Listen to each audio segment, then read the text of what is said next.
likafanyika kongamano kubwa, wakafikia katika maazimio, wanataka usawa. Mungu akuumba hicho kitu. Hawezi mwanamke akawa sawa na mwanamme, na hata mwanamme hawezi kuwa sawa na mwanamke. Mwanamme ni mwanamme, mwanamke ni kwa maisha yake. Wala tatamannau alfadla bainakum, nasema msitamani fadhli. Mwanamme asitamani aliopewa mwanamke na mwanamke asitamani aliopewa basi hata mimi na wewe nisije nikatamani uliopewa wewe na wewe usitamani uliopewa mimi.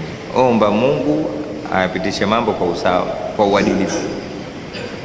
Nini tofauti ya usawa na uadilifu? Ichukue mfano mzuri. Mavazi nini? Kofia ni nini? Vazi.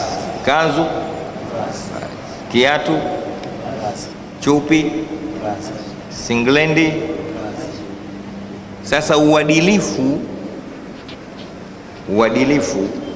ni kofia kuvaliwa kichwani, chupi kuvaliwa kule. Huu ndio nini?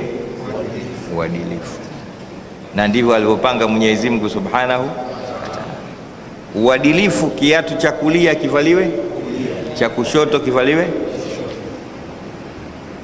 Usawa ni siku moja kiatu cha kulia kiseme mimi bwana kila siku kulia, leo ninataka kivaliwe. Utatembea si utoka jokeli mkuja. Ndio matatizo ya usawa. Chupi iseme bwana mimi nishachoka kila siku mimi huku tu, leo kofia, leo uje huku mimi nije kichwani. Hivi ghafla akatokea mtu hapa kavaa chupi kichwani, mtasemaje? Huyu kalewa, mwendazimu. Kumbe mwenyewe kasikiliza usawa tu wa chupi na kofia. Ndio maana Mungu yeye asemi yeye msawa, yeye ni manake anajua hiki ni cha huyu na hiki ni, ndo uadilifu.